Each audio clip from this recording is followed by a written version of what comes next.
Hey everyone, before we kick this episode off, I urge everyone listening to like and subscribe to our podcast, wherever you may get your podcast from. So if you listen to us on iTunes, please give us a 5-star rating, or also subscribe to us on Spotify. And I urge all of our listeners to head to our website, and you can get more than just our podcast from there. We have news stories all the time there. We have feature articles there. So head to tnpmedia.au. That's tnpmedia.au. All right, without further ado, we'll get stuck into the podcast.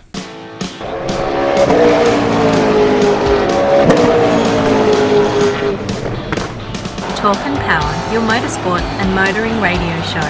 Now on 88.5 FM, The Valley Comes Alive.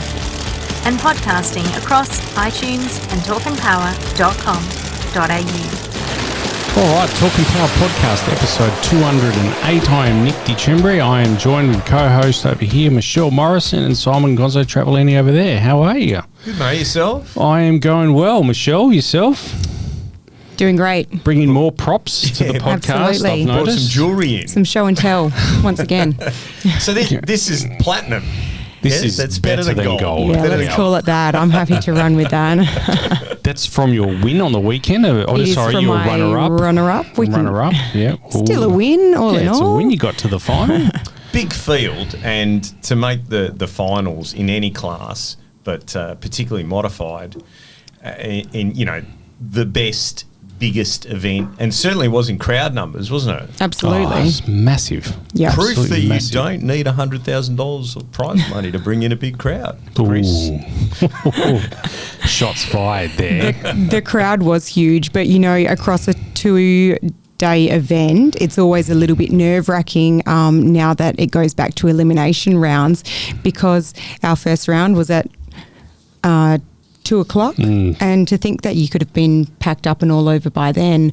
We were quite fortunate actually that we got a qualifier on Sunday morning, but there has been other 2-day events where they'll just go straight into elimination rounds. So to be able to make a final and to be able to race all through the night in front of that massive crowd, yeah, it's still so special. Yeah, it was.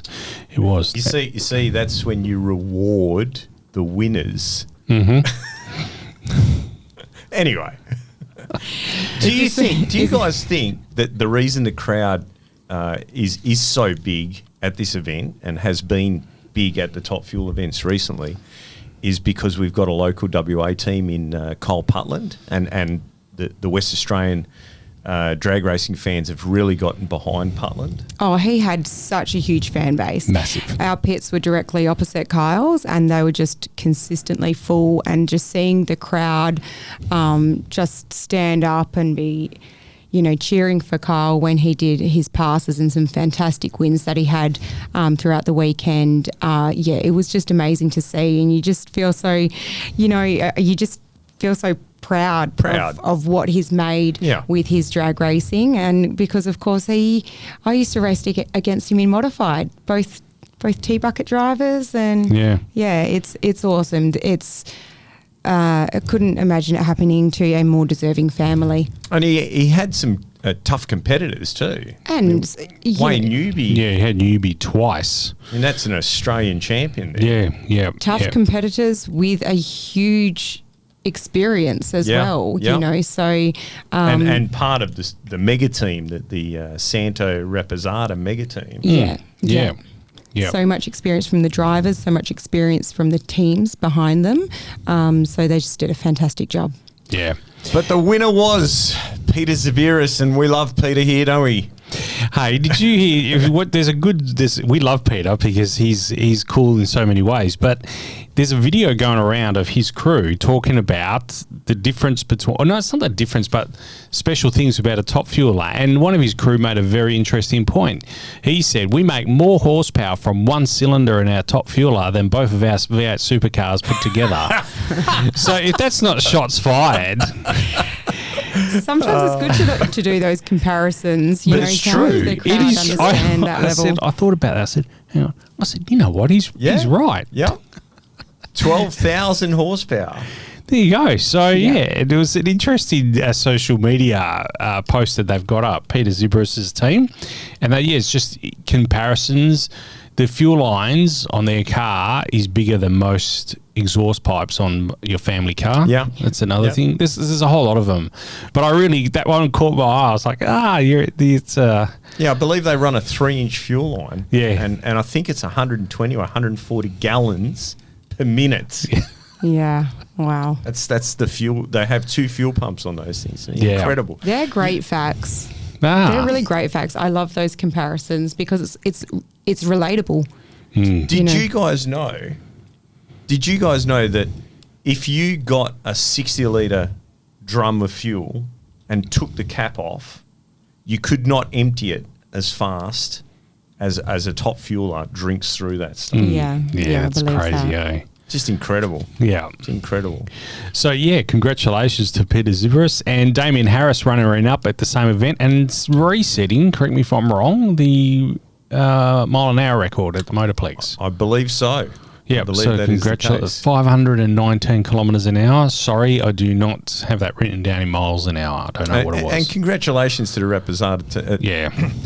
Without those guys, Top Fuel would not be as strong as it is. Santo puts and his kids, they put their heart and soul into Top Fuel and Australian drag racing and support Australian drag racing. I mean, they could be anywhere in the world racing. They choose to be here. Yeah. So hats off to them. It is pretty cool. I love seeing those guys come over. And look, there was 6 cars that came over this year. Well, 5, sorry. And Kyle's made the 6th entry. It's great to see Lamartina's back as well. Yep. They've had a bit of a break, and Phil Absolutely. explained why. Yep. So The they workshop move. But Rocky's wedding. Yeah, but also bringing the car back home as well. Well, Yep. home is their farm. Bringing the car back there, restructuring the team slightly as well. New staff, training new guys, and just keeping control on that. And I think his obligations to the farm, the carrot farm, are on the increase as well. And I don't want to be a stickler, but everyone calls him Australia's biggest carrot grower. He's actually not. So anyway, I'll just leave it at that. For the record. He's not.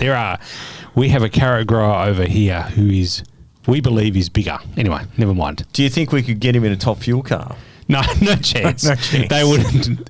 Those guys, I don't want to disclose who they are, but those guys wouldn't want to know the front end of it, the front or the back of the Top Fueler. So anyway, and I think if Phil is listening, he'll know who I'm talking about as well. We've had a chuckle about that in the past.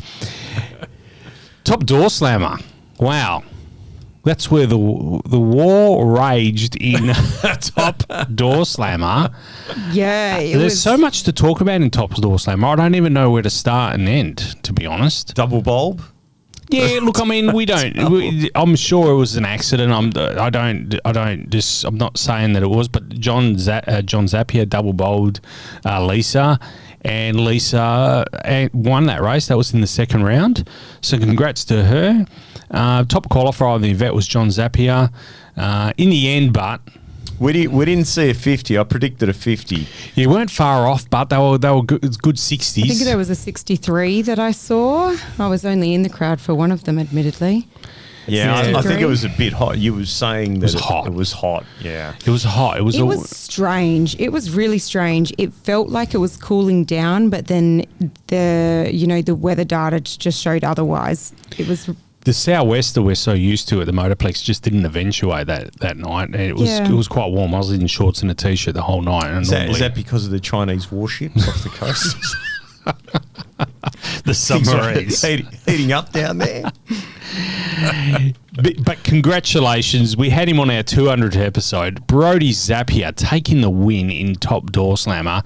That's his first gold Christmas tree in Door Slammer, so congratulations to him. And congratulations to Steve Aldridge for running up. Mate, they were so consistent, the Aldridges. They were there. They were just always there. That car was going good 80s, and I think I saw him do a 70 as well. And they didn't drop a race. They were there when they needed to be there. And look, they weren't far off from a gold Christmas tree as well. So congratulations to Steve and the whole Crown security team there. I thought they did a magnificent job in the Barracuda. And it seems like they're getting on top of it. it was just good to see them run so well. Jeremy Callahan, really unfortunate incident, but I don't think... did you see the car afterwards? No. I did. I had a good look at it afterwards, and look, to be honest, I don't know much about carbon fibre, but I'm sure it was just an easy repair.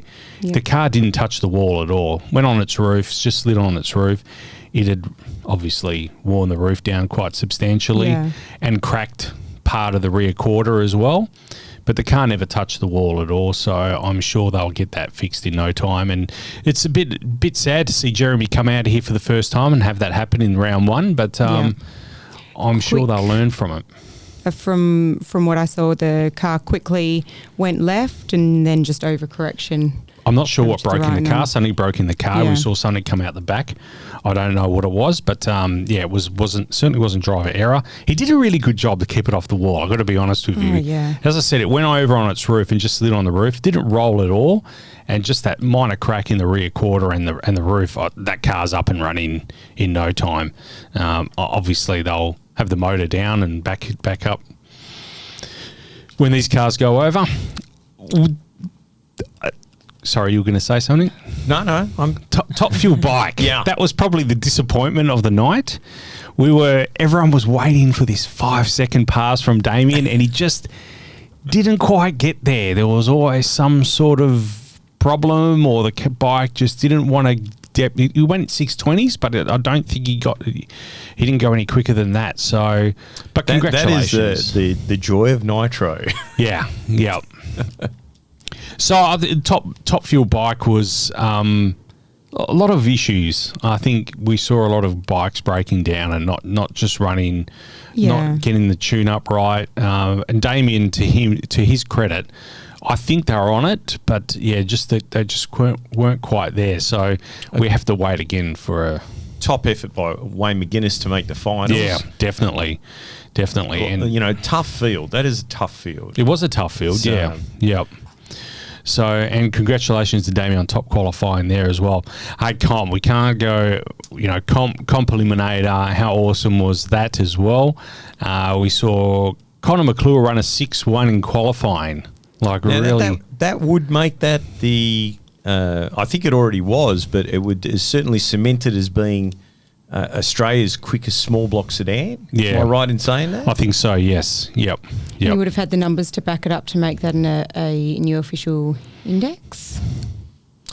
I was talking to Murray O'Connor the other day about the index system, and it has changed I'm not sure how within it the last over. couple of years. Yeah, it's... I think that whatever the index is, when someone runs quicker, they halve the difference and take that away from it. Yeah. So it never gets to the national record unless, they do it infinity times, I guess. Yep. But look, just, great to see the McClures take another win. John Ferguson with the runner-up, and the top qualifier, ironically, was Michael Buckley in the RX-7, the Rotomotion RX-7. Red lit first round. I think. Yeah, tragic. Yeah. I know Mick, he would be beating himself up over it. He has worked so hard. That whole combination, the car, everything, it's really been an effort of himself and his friends and the whole Rotomotion team, including Todd Stacey, who works there as well.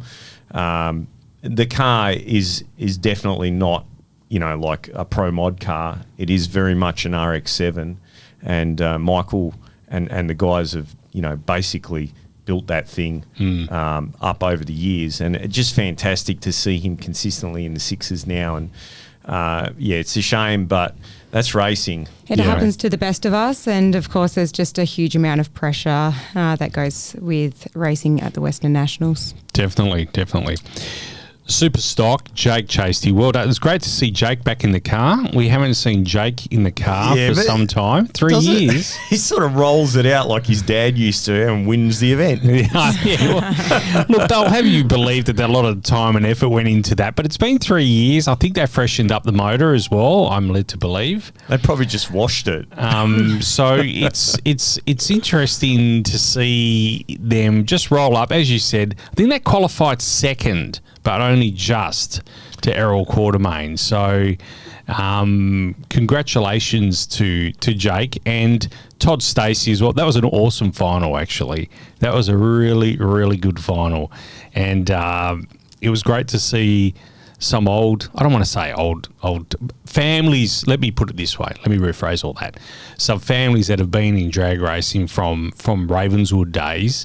That's including all three. Yeah, all three go back to Ravenswood and have been racing. Their families, their fathers, have been racing for a long time. It was great to see them dominate in super stock. It was, look, I agree. I love seeing those three surnames. Yep.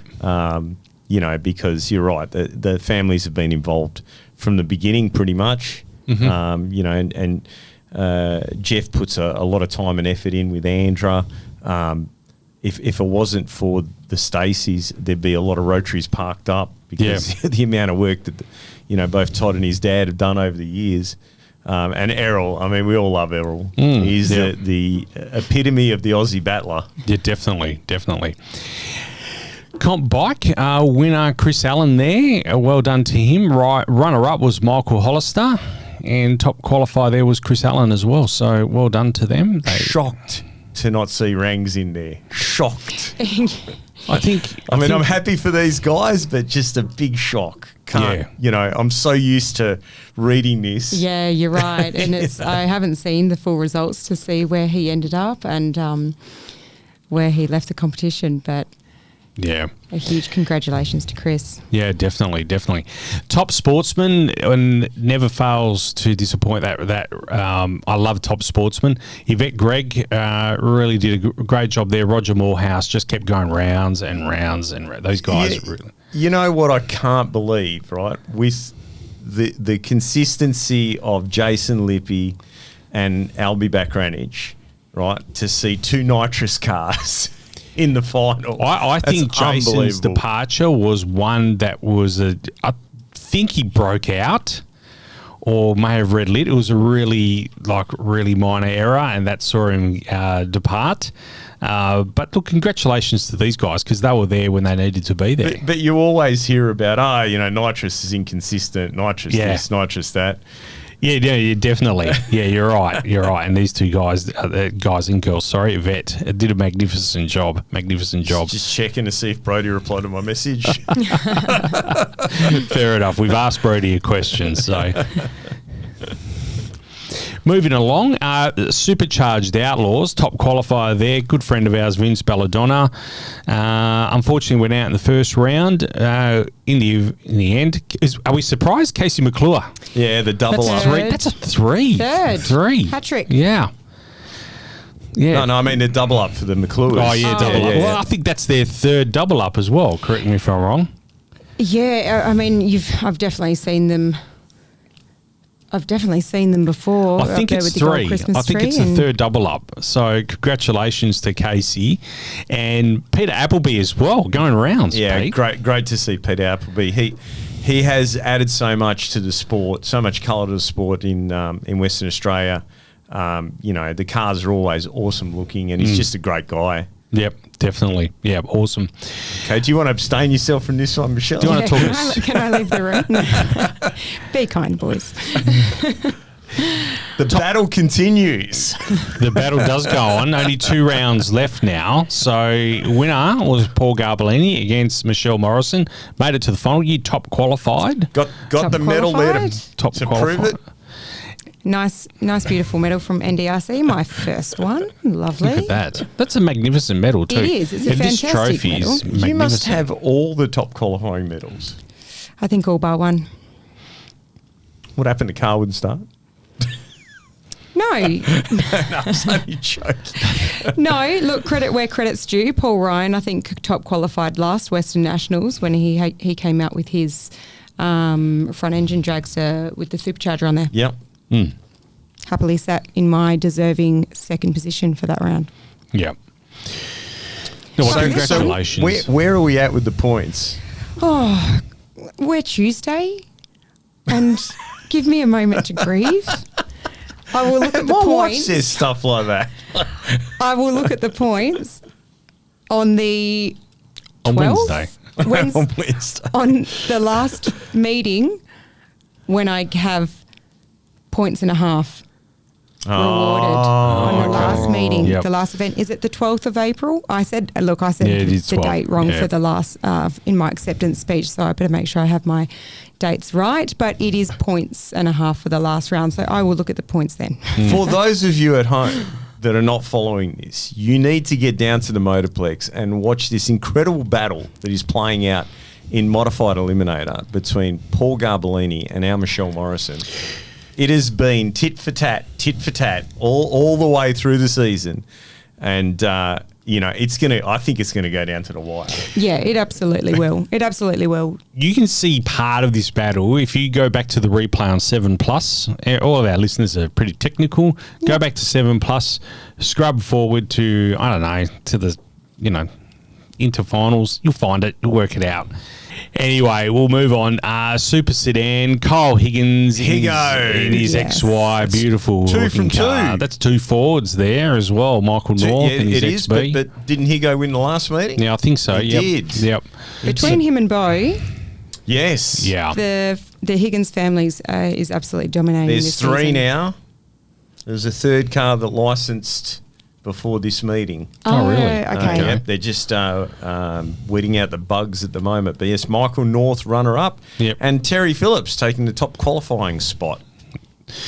Super Street. It was the Garbellini double header. So Lisa Garbellini in the VY Commodore. I think it's a VY or VZ. So they're going to. If I got that wrong. Listen back to episode number Z.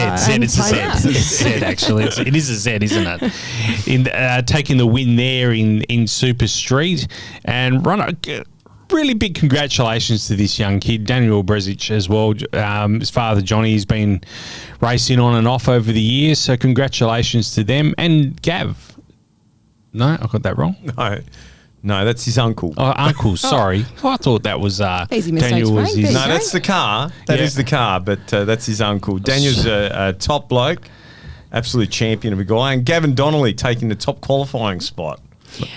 And look, I have to say, I lost against Paul, but God, I'm happy for Lisa and Paul to both be taking home a gold Christmas tree, because They're just awesome people. They are awesome. That's people. cool. Like, to be able to celebrate that win together and I was the at emotion behind that. Like, I was at a that's workshop awesome. this afternoon, and there was a guy there asking me, why do you think drag racing has these big lulls during the season? Obviously, this is a big event, huge crowd both days, incredible, awesome outcome for the Motorplex.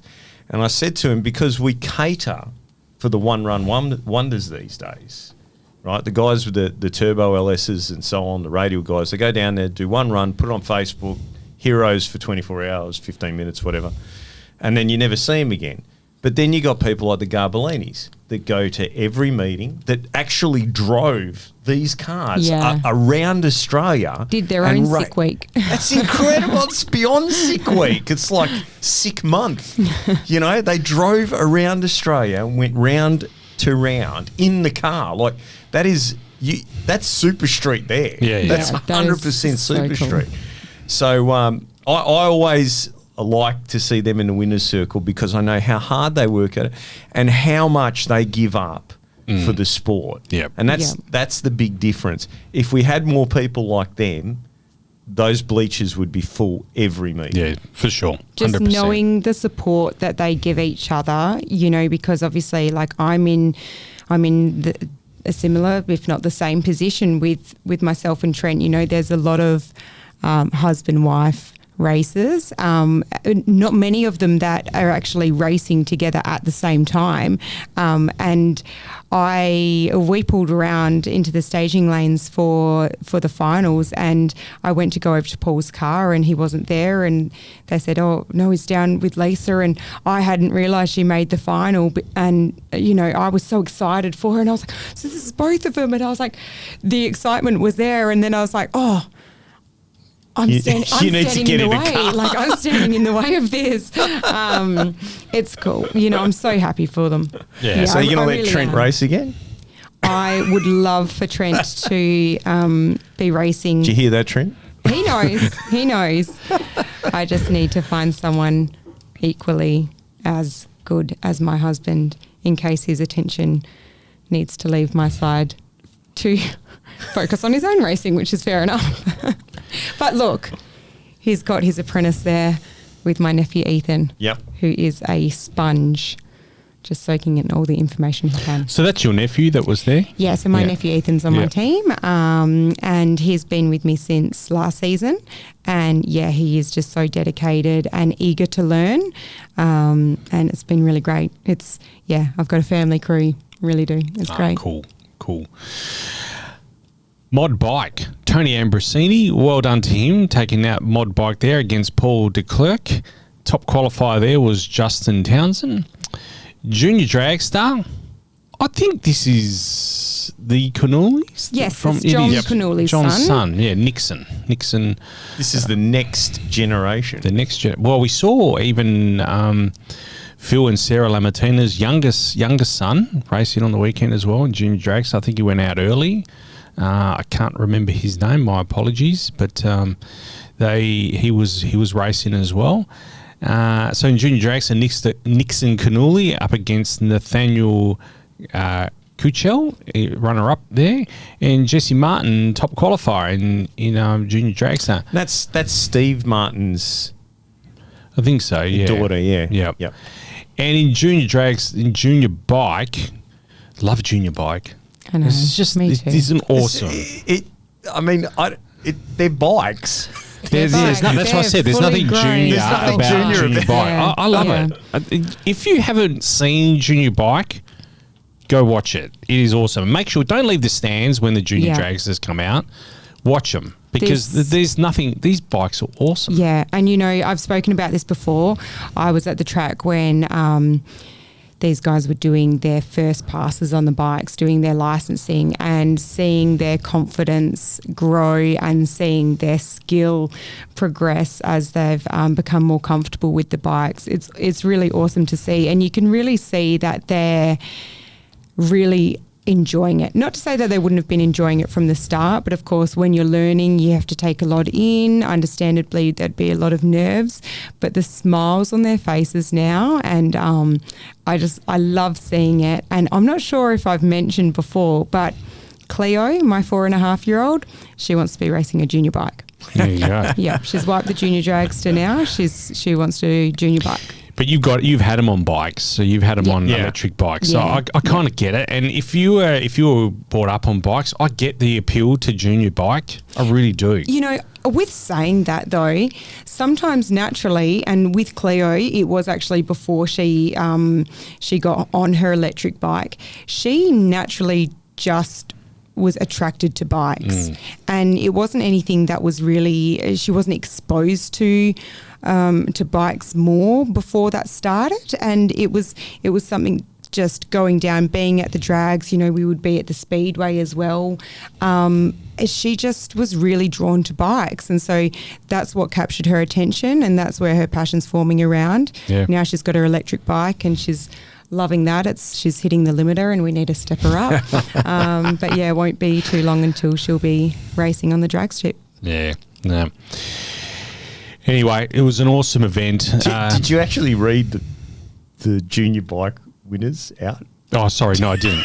We better get them Riley Kilvington, thank you, Simon, taking the win there, and runner-up Tyler James, runner-up there, and top qualifier Seth Jarvis. So congratulations to them. On the topic of juniors, I, as our listeners know, and as you guys know, 10 years old now is the starting point in Western Australia, and there is talk that it may be national soon.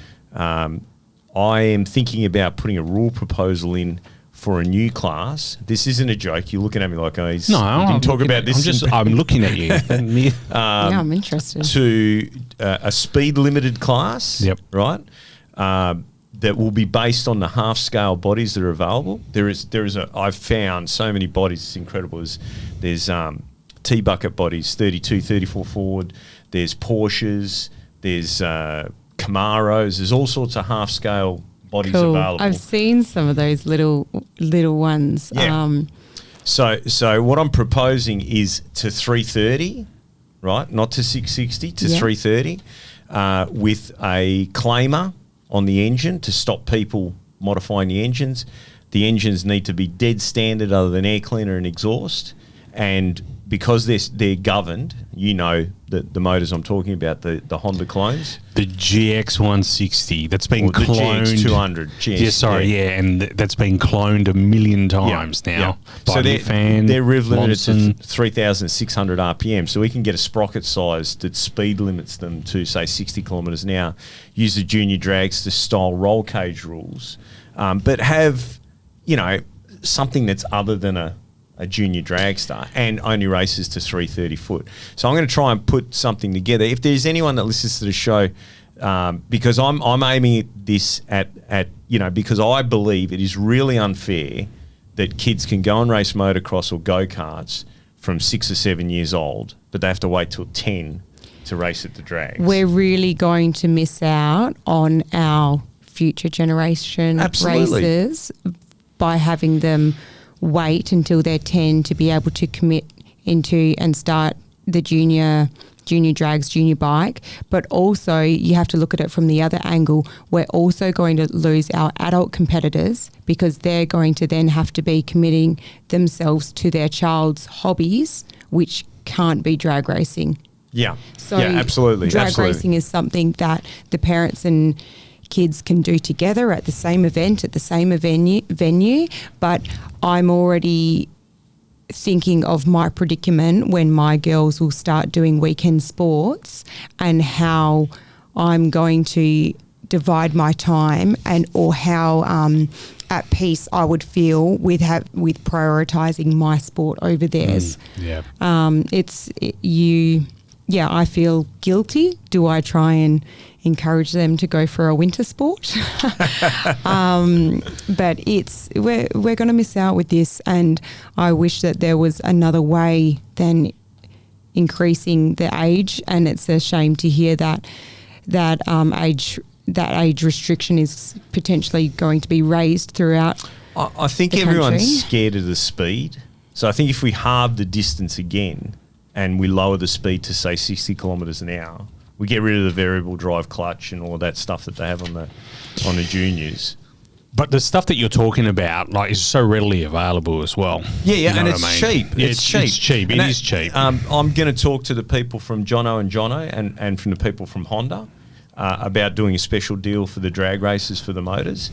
And like I said, it'll be a claimer class. So if you think someone's modifying their engine and they're running outside of the rules, you'll be able to, and the governing body or the track will be able to do this as well.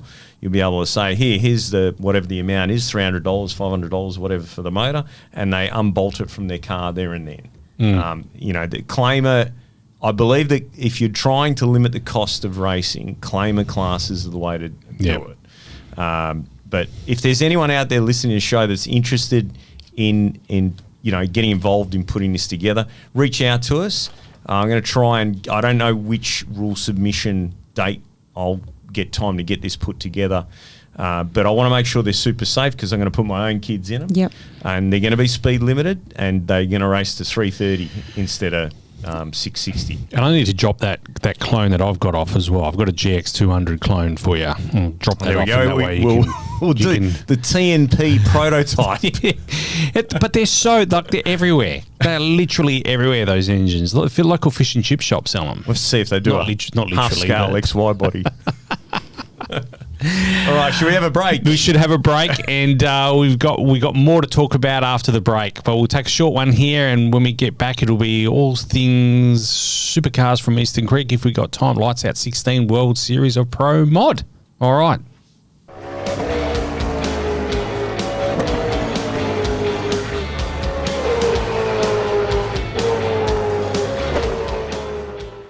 All right, since the break, we've got a guest who joined us as well, Craig from Agent Anorak. He'll be staying on a bit for our next episode. Yep.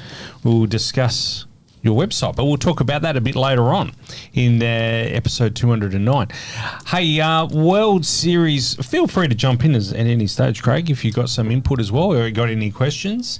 World Series of Pro Mod was run again on the weekend. I really wish this event wasn't on the same weekend as the Westernationals. Can we ring up Wes Buck and say, Wes, can we move this? Because this is not working for me. But I did see all the eliminations. You got to ring JT. JT? Ring JT, yeah. Don't talk to Wes. Okay, JT. He doesn't know what's going on. JT's the man. But I did watch all the eliminations. There's a good highlights package. You can go and watch that, and even some of the qualifying as well. This was one hell of a race. It was the third and final round of the inaugural Drag Illustrated Winter Series. So the previous races were the Snowbird Nationals and the US Street Nationals. And taking out the overall championship was Ken Quattruccio. We'll talk about Ken in a minute because he was a thorn in our sides for all Australians, Australia-wide, and ruined our hope. Anyway, we'll get to that in a minute. He seems like a nice guy. Shouldn't be talking like that. But Ken Quattruccio qualified fifth. Mark Mickey, there is no stopping Mark Mickey. You cannot stop that man. He was that confident, Simon. He was that confident that he didn't front for the fifth, or he did front for the fifth qualifier, but saw the other cars and said, nah, she'll be right, mate. Got this. Yeah, you know, it was pretty close, though, with his 375, 357 with a 5, with second qualifier 358 with a 3. Look at that mile an hour. Yeah, that mile per hour is significant against that there. ET. But anyway, Mark Mickey, I got this covered, boys. Don't worry about it. No, look, I mean, I'm sure maybe there was a problem with the car. Shouldn't be talking out of school, but it's interesting that he didn't front. He did front. He was there. I saw the car, but they decided not to put it in the beams. Didn't need to. We're all good. I guess the argument is if you're going in a chip draw, what's the point? Yeah. I know. I did want to make a comment about this, though. You know, we've all seen these Fuel Tech, Proline, etc. videos, these turbo cars, even the Sorceress, you know, 5,300, 5,600, all this sort of horsepower. And what was in the final? 2 screw-blown cars. 2 beautiful screw-blown cars. Our man Stevie Fast Jackson and Steve King, both in Chevrolet cars. One was a C7 Corvette. The other one is Stevie Fast Camaro. Now, you do the maths, guys and girls, sorry. You do the maths there. Look at that. You just look at the numbers there. You can see that those, you could throw a blanket over both cars as they cross the line. When you do the maths there, you can see the margin of victory was the 4th decimal place, basically. That was the final in the World Series of Pro Mod. Big shout out to Aussie John Ricker, who qualified 20th with a 3.620 at 207 mile an hour. The thing with Johnny Ricker is the week before. We'll talk about that in a moment, but we'll just finish off here. As I said, Ken Quattruccio secured his inaugural Drag Illustrated Winter Series championship. He actually won that by taking out John Ricker in the second round. And these two were joined at the hips for the last couple of weeks. Anyway, we'll talk about that in a moment. Great win to Steve King. He was kind of the underdog in this event. Yeah, I was going to say, everyone knows Steve Jackson, and now everyone knows who Steve King is. Well, that's right. And if you look at that list, he didn't even qualify in the top 10. But that's the beauty of the chip draw. But Johnny Ricker's performance, I mean, to qualify 20th, it was a 32-car field. Yep. But there was like 70 cars on the property. No, I think it was 82. Well, there you go. 82 cars Can to you qualify imagine- 20th. Can you imagine pitting 82 cars, 82 pro mod teams, so 82 John Zappiers, 82 Daniel Gregory. Well, no, they were a two-car team. Sorry. Well, I mean, so Xavier's now. So 40, yeah, that's true. So, sorry, 41 of those sort of, like, that is phenomenal. Yeah, yep. I would love to get over to this event one day, and you can make a real week out of it, because the week before, Lights Out 16, if you haven't watched this, I urge you to watch this. Have you seen the race, the final? No, yes, I have. But what I was going to say is, so in case you didn't know, Johnny Ricker, who has just been kicking goals for Australia, like unbelievable, made it all the way to the finals. Where I was going earlier with the turbo car reference was, we've seen him make 5,300, 5,600, all these ridiculous horsepower figures. Correct me if I'm wrong, Johnny Ricker's screw-blown car only made 3,200, yeah? Yeah, apparently. Yeah. Right. Now, admittedly, it was hot when they dynoed it, but, I mean, that's 2 events, 3 cars, all screw-blown. Yeah, exactly. And look, congratulations to Johnny Ricker. That final, I urge anyone to, we'll post it is posted on our Talk and Power Facebook page. If your hairs don't stand up on the back of your neck when you're watching that race, but it's not just the visual, it's the commentary. Yeah. That commentary is second to none. And what was the other car in the final? With Pro-Charger. There's a Pro-Charger. Where are the turbo cars? Kenny Quattruccio's is a Pro-Charger car, and just amazing performance. And John Ricker did really well. I mean, he ran with him. There was nothing in it. Yeah, Ken had that little bit more. And did you feel like there was some sort of? I think it was a 47 to a 49. Yeah. There was absolutely nothing in it. Yeah. Johnny, he really did just. Made every Australian drag racer feel so proud that, and he's a really nice guy too. He's just a really, I've had business dealings with him. Just a gentleman. We get so excited about other, Australians doing well in the world of sport. It would have been so nice to have this on the news. Yeah, the wider media picking this up, because if you listen to the commentary, they are screaming down the microphone, say it loud, say it proud, USA, because they felt like they were being invaded. Who's this Aussie? He's getting all the way to the final. And these are these Australian guys making it into the final. This is our race. Yeah. But I mean, to be fair to Donald Long as well, I think he's a big fan of building the sport internationally. Yep. And he did himself some huge favours. I'm not sure if they got the hammer out. I don't know. I'm not aware of if the hammer came out. But I just went on to say here as well, like, can you imagine if Johnny did win the $40,000 US? That's like $2.34 million in Australian money. Yeah. So congratulations to them. That was just a magnificent win. And as I said, go watch the video. You'll be proud to be Aussie. Nick, if he did win, I know what he's like. He probably would have donated it to a charity. Yeah. He's just that kind of guy. Yeah. Well deserved. And I hope he has all the success over there. Yep. Yeah, no, congratulations, John. It's a magnificent achievement.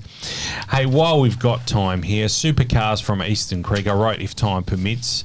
It was a 3-race sweep from Cam Waters. Well done to him and the Tickford crew. That was... I love that race, especially the Saturday night one. It was just, he literally pipped Brock on the line there. And like the memes that were going around, well, actually I was sending them out, but anyway. I just loved the fact that it looked like a horsepower win, you know what I mean? Like he was behind him on the last corner, side drafted him. Whether he did side draft him or not, I really don't know. Maybe, do you think, if you look back in the video, Will Brown is just out of shot, but I don't think Will Brown did Brock any favours. He could have got in his slipstream and gave him the push as well, but it didn't happen. But anyway, there was a great race. this for some of the negatives now. I don't want to dwell on them too much, but Supercars really needs to exit this New South Wales opening contract. So the opening round of Supercars needs to be held in New South Wales. That's the contract. That's in the contract with the New South Wales government. The sooner we can get out of that, the better, because this was embarrassing to open the event. Like, it was literally in front of no people. A lot of the media have come out and said, "Oh, well, this sport is now a TV sport. You know, it's for the TV instead." It's very hard for me to swallow that, because you're pitching this race to the WA government in 2 years' time as a tourism event to get people into the city, yet in the same breath you're saying this is becoming a TV sport. Yes. I don't think you can have but I mean, if you don't have the bums on seats, then, you know, do you believe the ratings? But then to have it on a Friday ratings night it was terrible. in Eastern Sydney, you know, it's Sydney traffic. How? Yeah. But Do even you the have the crowd on the day- Saturday and the Sunday was terrible. It was no better. It was just a bad look for... You know what, Nick? If they had VL turbos racing, mate, place would have been packed. Anyway, and look, there was no excuses for last weekend. There was no excuses. There was no AFL. The NRL hadn't kicked off yet in Vegas. There was no cricket, and the NBL was limited. You know what I mean? We have up until 2 hours ago, we had the Wildcats in the finals, but the NBL. Oh, they got their stadium back? No, they lost tonight, so I'm not happy about that. I'm really Chris Golding. Anyway, that's another story. But yeah, the opening race of the Supercar event needs to be a marquee event. Now, Newcastle pulling out. Only one marquee. I think that's what they've got now. 6x6 at the Darren Field days. I don't know. It just doesn't sit right with me that this event's not a marquee event. It really Didn't doesn't. they used to start the season with Bathurst? They did last year. That Yeah. was even worse. That was even worse. The Bathurst 500 was terrible attendance. They need to get out of this contract with New South Wales government as soon as possible, and perhaps move it to, even if they can hold back and kick off at the Formula One, perhaps that's another possibility. You look at the race of NASCAR, the Clash at Bowman Gray, like It was packed. And that's a sport that gets criticised because they say it's not going anywhere. Yeah, exactly. And that was, that was packed. But anyway, look, I mean, as I said, I don't think you can have the argument both ways. I don't think you can say, oh, it's a TV sport, and yet come to our government here in WA and say, put your hand out wanting millions of dollars because you're saying that you're going to get all these tourists in. Absolutely. Can't have it both ways. Anyway. So do we know how long they have that contract for? I think it's another couple of years. If they can't get out of it, Well, what can We'll they be do? at What are Sydney some Motorsport Park suggestions? next year. It's a Labor government, yeah? Yes. Yeah, so they might be broke in a year or two anyway.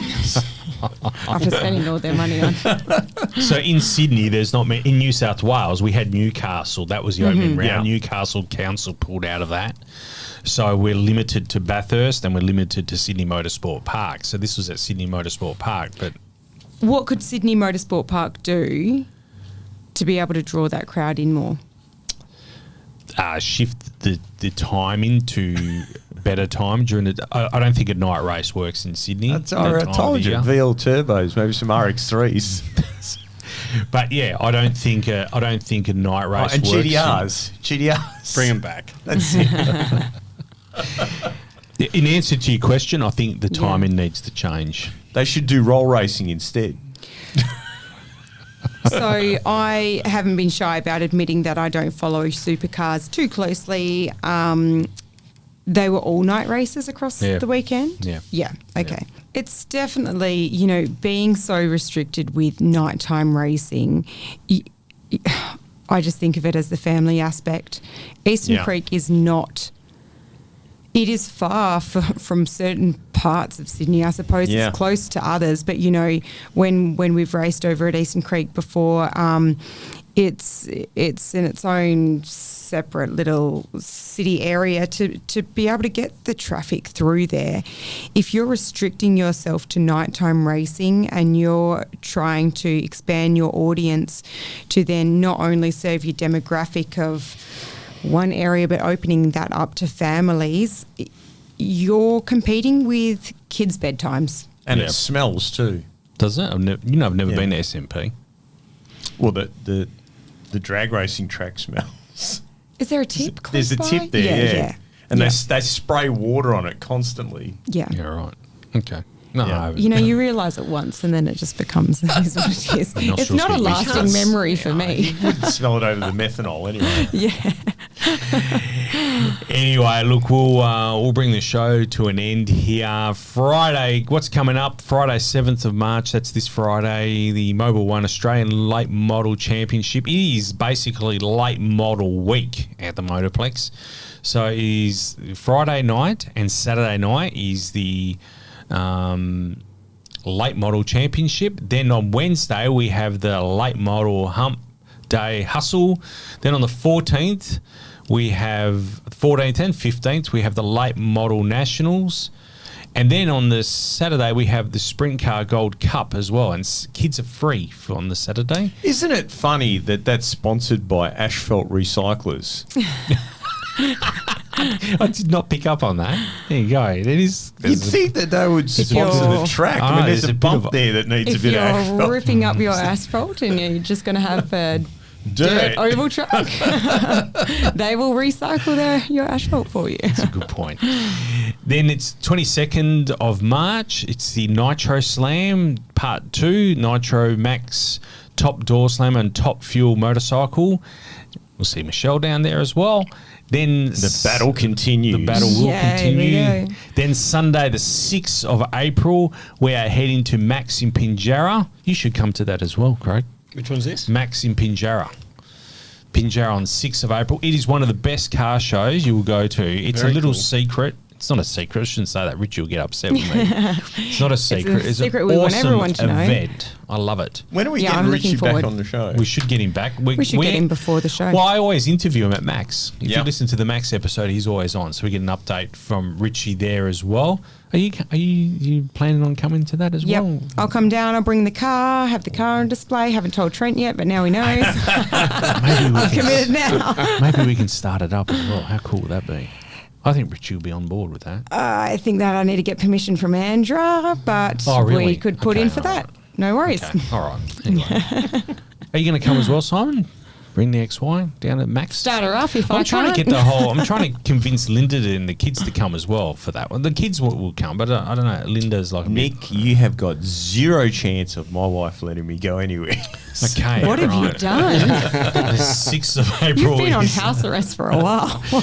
Anyway, I'm looking forward to it. I can't wait. I will be there. It's one of my favourite car shows, that one there. And Craig, I'll touch base with you. Fantastic. Sounds But great. it's a really good show, that one. 12th of April. 12th of April. It is the grand final of the drags, the blown alcohol jet dragsters. Cannot wait for that one as well. The story will come to an end. Yes, so it's going to be points and a half, and this is ultimately where I think we're going to see Me With- crying or smiling. Smiling. Yet to be determined. the battle. You know battle what? Yeah. Maybe between- we shouldn't start it up the week before. No. Maybe just leave it as is. Did Maybe the- I shouldn't be flying it down. I will say this. The jet dragsters are on. The jet dragsters are on. Thank you, Simon. You want to elaborate further on Well, you know, sometimes you get a nice film of kerosene on that track. And that? Which will make you go faster. Look, we've The- raced with the jet dragsters before. Big congratulations to the track as well for allowing everyone to go on the track afterwards. Yeah, at that the was end of it. always That cool. is so They much love- fun. yeah. I always love putting my feet in the beams. Yeah, I said, this is pre-stage, right? I've shown him every year. He's like, okay, Dad, I know now. I just love seeing everyone break their thongs walking Yeah, across that's it, and then pretty you cool. know It they. was sticky, eh? Yeah, in the yeah, groove. always. It was Yep. hot. It was Yeah. hot. You Do see you- people just get stuck and like, ugh. Do you remember the race between Paul Iggleston and I can't remember who it was? Might have been John Craig, and it was after curfew, and they staged with their feet and had a bit of a running race. You were there because we were racing. I think I'd have a vague recollection of that, actually. I think we were in the finals as well, and we couldn't run. So they had a foot race, Yeah, they didn't. But, pushing their cars. No, we've seen Well, that. because Iggy was trying to convince them, let's go off reaction times. It is good fun. Like you said, I was putting my feet in there. So see the top bowl comes on, then the second one. I said, this is where the start line is. You know what? But like that needs to be. That's not clear to people. Yeah, You know. yeah. But when you're down there and you put in your feet, everyone was doing it. After a while, you see the top bowls that go like this because everyone's putting their feet in there. But it's good fun. That whole science of the, staging, the rollout, yeah, you're right. That should be explained. Yeah, I because then, I don't think many would know. There used to be some races that liked doing it and you could see, but deep stage, Yeah. I don't see many races actually go into deep stage. Now, I think maybe, is it a gentleman's agreement type thing? Is it out of courtesy that people don't? I don't know, but we just don't see it as much anymore. Nah, I think it's just, not many people even know that you're allowed to do it. Neil haven't Scott se- was... Yeah, he used to deep all Yeah. the time. I haven't seen a deep for a long, long time. I cannot remember the last time I saw a deep the stage. courtesy part is writing it on your windscreen so that So the starter. It's the starter, yeah. So the starter knows So you're the going to do starter it. knows, yeah. Yes, because I suppose you need to move into that fast, because if they go full stage, okay, there's your click of the button. You'd have to stage first. What would happen there if is that a triple bulb? Anyway. On that note, we'll bring this one to an end. Craig, thank you for joining us. Thank you. Michelle, thank you for joining us, Thank and you very congratulations. We're going to have a nice photo now. Simon, thank you for coming in as well. Congratulations on leaving the house. And I hope we see you on the 6th. Bring Nicole down. Bring the kids down. Yeah, right. Yeah, anyway. It's a family event. It always gets promoted. It's a lovely day out. Before we go, Nicholas will be upset if I don't tell the world that An update. he took his half-scale 32 Ford Roadster for its first official drive. Yes. Test Oh, drive. wicked. And he did. I don't know if you remember back in the day when I was building the Cortina and we were doing donuts with the jerry can and a hose stuck in it going to the fuel. Yeah, you do. Anyways, so it's much in the same manner, It's unfinished, but it's sort of got brakes. Congratulations, Nicholas. That's great to hear. And Peter, That's I hope awesome. you're taking notes. So because that's how young brothers learn. They learn quicker because they learn from the mistakes the bigger brother makes. He's at home doing videos with his mum. Okay. He's Yeah. launching his own YouTube channel, Peter Built. I like that. I love a good like pun. it. All right. Well, look, thanks for joining us. We'll see you in a couple of weeks. We'll see you in a couple of weeks' time. Take care. Thank See you. yous.